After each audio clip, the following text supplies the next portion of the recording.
এই পৃথিবীর থেকে আপনি যা যা করেন না কেন, যা কিছু করেন, সওয়াব করেন, গুনাহ করেন, হিসাব কি ওই দিন দিতে হবে কি হবে না? জোরে বলেন, হবে কি হবে না? সেদিনটা কোন দিন? আমার সাথে পড়েন, বিসমিল্লাহির রহমানির রহিম। আল্লাহ কি বলছে শোনেন, মিকদারুহু, পড়েন, মিকদারুহু খামসিনা আলফা সানা। বলেন আল্লাহু আকবার। আল্লাহ রাব্বুল আলামিন সুবহানাহু ওয়া তাআলা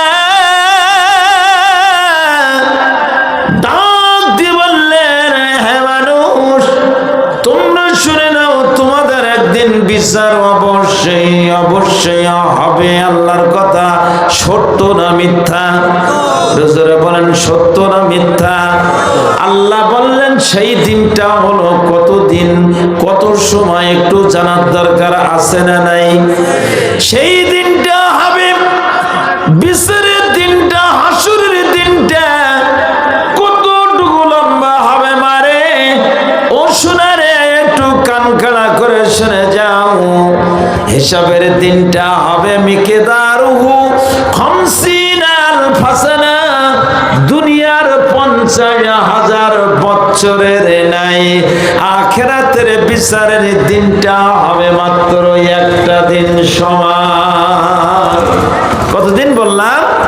দুনিয়ার 50,000 বছরের নাই। আখিরাতের বিচারের দিনটাই হবে মাত্র একটা দিন সময়। তাক করলেন? একদিন সময়। তাহলে দুনিয়ার 50,000 বছর কি আমরা দুনিয়াতে থাকতে পারলাম বাবা? পারলাম শোনা? তাহলে ওই দিন হিসাবের দিনটা হবে একটা দিন সময়, দুনিয়ার 50,000 বছরের ন্যায়। ঠিক না বেটি? বিচারের দিনটা যখন একদিন সময় হবে, হাসরবাসীদের বলা হবে, হাসরবাসীরা তোমরা দাঁড়াও, দুনিয়াতে যা যা করেছিলে আজকে ওই জায়গায় দাঁড়ায়া হিসাবটুকু দাও, তারপরে তোমরা অগ্রসর হও। আল্লাহ এটা বলবে না শুধু সুদ খেয়েছিলে কেডা, ঘুষ খেয়েছিলে কেডা, জমি শরিক ফাঁকি দিয়েছিলে কে, সব কিছু হিসাব করে বলবেন পৃথিবীতে তোমরা যতটুকু যা যা করেছিলে আজকে এখানে দাঁড়ায় হিসাব দেয়া লাগবে। কথা কার? জোরে বলেন, কথা কার? আল্লাহ বলেন হিসাব দাও। ও শোনার, আল্লাহ যখন হিসাব চাইবে, হিসাবের কথাটা যখন বলবে, জাহান্নামীরা দৌড়াতে থাকবে, একবার এদিকে দৌড়ে চলে যাবে, একবার ওদিকে দৌড়ে চলে যাবে। দৌড়াতে দৌড়াতে জাহান্নামীদের কি অবস্থা হবে শুনে যাও। জাহান্নামীদের কলিজা শুকিয়ে যাবে, কলিজাটা মুখের কাছে চলে আসবে। জাহান্নামীদের কলিজাটা মুখের কাছে চলে আসবে, এ জিহ্বাটা নাভিস্থল পর্যন্ত ঝলে পড়বে, চিৎকার মারবে, আল্লাহ একটু পানি তুমি আমাদের খাওয়াও। হাওয়াও করে কাঁদবে ঠিকই, ওই দিন পানি দিয়ে তো দূরে থাক, এমন একটু পানি আল্লাহ বলবেন ফেরেশতারা, যাও আমার বান্দারা জাহান্নামীরা পানি চাই, তোমরা এমন কোন পানি দিও না সে পানিটা যেন ঠান্ডা হয়, সে পানিটা যেন গরম হয়, সে পানিটা যেন সুস্বাদু হয়, ওই পানি যেন তোমরা জাহান্নামীকে দিও না। আমি জাহান্নামীদের জন্য এমন একটা পানি রেখে দিয়েছি, জাহান্নামের ভিতরে দুর্গন্ধ পুজ পানি গুলা, এত দুর্গন্ধ আর এত গরম হবে, ওই দুর্গন্ধ পুজ পানি গুলা এমন অবস্থা আমার মা জননীরা যেমন ভাতগুলো রান্না করে, রান্না করার সময় দেখবেন পানিগুলো টকবক টকবক করে কিনা? করে না? হাদিসে এসেছে কথাগুলো এই, ওই পানিগুলো যেন টকবক টকবক করছে, লোহার গ্লাসে এনে জাহান্নামীদের হাতে দেয়া হবে। জাহান্নামীর এই পানিগুলো দেখে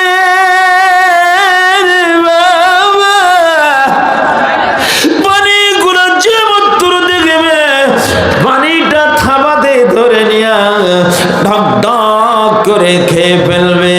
আল্লাহ বলেন খাওয়ার সাথে সাথে জাহান্নামীদের পেটের নাড়ি ভুঁড়ি গুলা পচে গলে পিছনের দরজা দিয়ে বাইরে হবে, কিন্তু ওই দিন জাহান্নামীদেরই কোনো মৃত্যু হবে না। কথা কার? জোরে বলেন কথা কার? আল্লাহ বলবেন তাদের শুধু এই কষ্টটা দেয়া হবে না, এই সূর্যটা কোটি কোটি মাইল দূরে আছে না নাই? রাগ করছেন? একটু জোরে বলেন। যেহেতু এই সূর্যটা কোটি কোটি মাইল দূরে আছে, আল্লাহ বলেন জান্নাত খরিদ করতে হয় দুনিয়ার থেকে না আখিরাতে? বলেন। আল্লাহ বলেন দুনিয়ার থেকে, এই দুনিয়ার থেকে জান্নাত খরিদ করে যেতে হয়, আখিরাত দুনিয়ার থেকে যা যা করবা ওই দিন ওইটা পাওয়া যায়। বলেন ঠিক কিনা? আর ওর দৌলতে আল্লাহ জান্নাতে দেয়। দুনিয়াতে যদি গুনাহ বেশি করে ফেলে দাও তাহলে তোমাকে জাহান্নামে দেবে, আর যদি দুনিয়ার থেকে যদি তুমি আমল করে আল্লাহর প্রিয় বান্দা বান্দি হয়ে মৃত্যুবরণ করো, আল্লাহ বললেন তাদের জন্য ফাবাশশিরুহুম বিল জান্নাহ। ঠিক না? ঠিক না? এই জান্নাত ওই দিন কি অবস্থা হবে? সূর্যটা কোটি কোটি মাইল দূরে থাকবে না, এই সূর্যটা কোটি কোটি মাইল দূরে না থেকে জাহান্নামীদের মাথার একটা মাইল মাথার উপরে চলে আসবে, আর ওই সূর্যের একটা কিরণ থাকবে না, 12টা কিরণ হয়ে যাবে, 12টা মুখ হয়ে যাবে। ওই 12টা মুখ দিয়ে যখন রৌদ্র তাপ ছেড়ে দেবে, জাহান্নামীদের মাথায় লাগার সাথে সাথে জাহান্নামীদের মাথার চামড়া টাস করে ফেটে যাবে। ফেটে যাওয়ার পরেও জাহান্নামীদের মাথার ঘেনুগুলা টকবক টকবক করে ফুটতে থাকবে, চিৎকার মারবে, আল্লাহ আর সহ্য করতে পারি না, আল্লাহ তুমি আমার একটু অনুমতি দাও, আমার জনম দুঃখিনী মায়ের কাছ থেকে বাবার কাছ থেকে একটা নেকি নিয়ে আসি। আল্লাহ বলবেন আজকে তোর মা কেন, তোর বাবা কেন, তোর আপনজন যেই হোক না কেন, জাল্লা পরিমাণ একটা নেকি দিয়ে তোকে কেউ সাহায্য করতে পারবে না। বলেন ঠিক কিনা? পারবে? আল্লাহ বলবেন ওয়াসিকাল্লাযিনা কাফারু ইলা জাহান্নামা যুমারা। আল্লাহর কথা মিথ্যা না সত্য? জাহান্নামীদের গলাটা ধাক্কাতে ধাক্কাতে নিয়ে জাহান্নামের দরজায় নিয়ে আসবে। বলেন ঠিক না? ঠিক। এমন ভাবে হাউ হাউ করে কাঁদবে, চিৎকার মারবে, নাভিস্থল পর্যন্ত জিহ্বাটা শুধু নালও আসবে না, শুকায়ে অমোঘ হয়ে যাবে। আহারে চিৎকার মারবে। এই তখন দুনিয়ায় বেঁচে থাকার কথা। আল্লাহ কেন দুনিয়ায় আল্লাহর ঘরে আজানো হতো, আল্লাহ অর্থ ছিল, সম্পদ ছিল, কিন্তু আল্লাহর রাস্তায় কেন আমি দান করি নাই, সাদকা করি নাই? আল্লাহ আমার দেহটা তো তুমি ভালো রেখেছিলে। ঠিক না? ঠিক। দেহটা তো ভালো রেখেছিলে। আল্লাহ বলবেন শুধু তাই না রে বান্দা, তুমি এত কিছু যখন করেছো, দুনিয়াতে আমার কাছে কোনো ক্ষমা চাও নাই, মাপ চাও নাই, আমি তুমি আমার আল্লাহর ঘরে যখন আজান হতো হাইয়া আলাস সালাহ নামাজের জন্য আসো, হাইয়া আলাল ফালাহ তোমার কল্যাণের জন্য আসো। আমি আল্লাহ তুমি যখন নামাজগুলো পড়তে, সেজদা করতে, মনটা নরম করতে, আমি আর রহমান তোমার গুনার দিকে না তাকায়া তোমার জীবনের গুনাহগুলি আমি মাফ করে দিতাম। সেটা যখন তুমি করো না, আজকে তোমার জাহান্নামে যেতে হবে বাবা। আল্লাহ ওই দিন বলবেন ওমান আরাজা আন যিকরি ফাইন্না লাহু মাঈশাতান জানকাও ওয়া নাহশুরুহু ইয়াউমাল কিয়ামা। এই সে কিয়ামত। আল্লাহ বলেন বান্দা তোমরা যেমন দুনিয়ার থেকে আমার কাছ থেকে দূরে সরে গিয়েছিলে, আমার কাছ থেকে মুখ ফিরাই নিয়ে গিয়েছিলে, আমি তোমাদের এত নিয়ামত খাওয়ালাম, পড়ালাম, মাখালাম, দান করলাম, সর্বশরীরটা তোমার আমি ভালো রাখলাম, তোমার সব কিছু দিয়ে আমি সুস্থ রেখেছিলাম।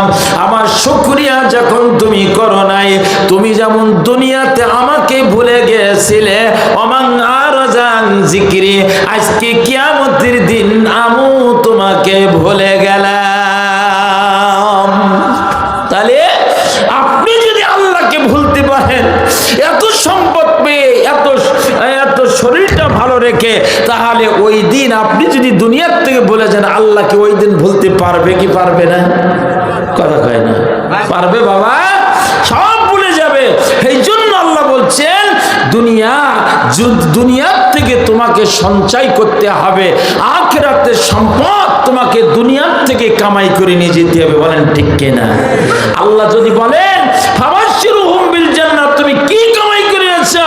আল্লাহ বলছেন ইয়া আইয়ুহাল্লাযীনা আমানুত্তাকুল্লাহ ওয়াল তানজুরু নাফসুম মা কদ্দামাত লিগাদ ওয়াত্তাকুল্লাহ ইন্নাল্লাহা খাবীরুম বিমা তা'মালুন। একটু জোরে বলা যাবে আল্লাহু আকবার। ও শোনা, আমার সময় সংক্ষেপ আলোচনা, কিন্তু আমি এত সুন্দর গুরুত্বপূর্ণ কথা শুনলাম, এত ভালো লাগতেছিল। আমাদের সাতক্ষীরের গৌরব, আমাদেরই কলিজার টুকরা, আমাদেরই বড় ভাই, আমাদেরই সন্তান। বলেন ঠিক না ঠিক? আল্লাহ তেনাকে ইজ্জত দিক, সম্মান দিক, আল্লাহ তেনাকে আরো রহমতের চোখ দিয়ে পাহারা দিক। বলেন ঠিক না ঠিক? আল্লাহ বলছেন তুমি জান্নাতের আশা যদি করে থাকো, ফাবাশশিরুহুম বিল জান্নাতের আশা করো, তাহলে আমার সবচেয়ে আল্লাহর জান্নাতের ঘর, সেজদার ঘরকে তুমি আগে ভালো রাখো। কি ভালো রাখবো? আল্লাহ বলেন আমার বাইতুল্লাহ ঘর যখন তুমি একটা ভালো করে দিয়ে যদি তুমি কোনো সহযোগিতা করো রে বান্দা, তুমি ওই বালুকোনা মসজিদই লেগে যাবে, আর তুমি একদিন চলে যাবে দুনিয়া ছেড়ে।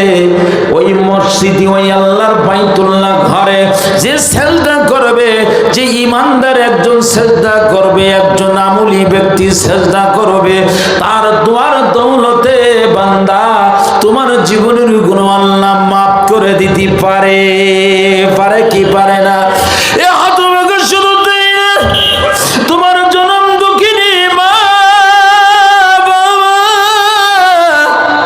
দুনিয়া ছেড়ে যদি তুমি চলে যেতে রে বাবা, ওই মা কোন বাড়ির বাগানে, কোন কাঁঠাল বাগানে, আম বাগানে সে আছে, তার ওটা চতুক পাখির মতন যে আছে রে বাবা। আল্লাহ বলেন তোর কলিজার টুকরা সন্তান যদি পরিমাণ দান করে যায়, যদি একটু সাদকা করে যায়, আমি আল্লাহ খুশি হয়ে যাব। ওই আল্লাহর সেজদার ঘর, মসজিদ বাইতুল্লাহ ঘরখানা যে ভালোবাসলো, আদর করলো, যত্ন করলো, এর দৌলতে পরে হতভাগা তোর গুনাহ তো আমি মাফ করে দিলাম, তোর আমার রহমতের চক্ষু দিয়ে পাহারা দিলাম, তোর সন্তান সন্তানকে ভালো রাখলাম, তোর জনম দুঃখিনী মা বাবা যদি দুনিয়া ছেড়ে চলে যেতে থাকে, তোর বাপ মার কবরখানা আমি আল্লাহ জান্নাতের টুকরা বানাই দিলাম। তাহলে আমি আর বেশি দূর যাব না। আল্লাহ বলছেন ওয়াসাইনাল ইনসানা বিওয়ালিদাইনি ইহসানা। কথা কার? জোরে বলেন কার? যাদের জনম দুঃখিনী মা বাবা জীবিত আছে, আল্লাহ তাদের প্রতি ইহসান করতে বললেন, তাদের খেদমতের কথা বললেন কে? আর যাদের মা বাবা দুনিয়া ছেড়ে চলে গেছেন, ওই মা বাবার জন্য সাদকা করতে বললেন কে? আমি আর বেশি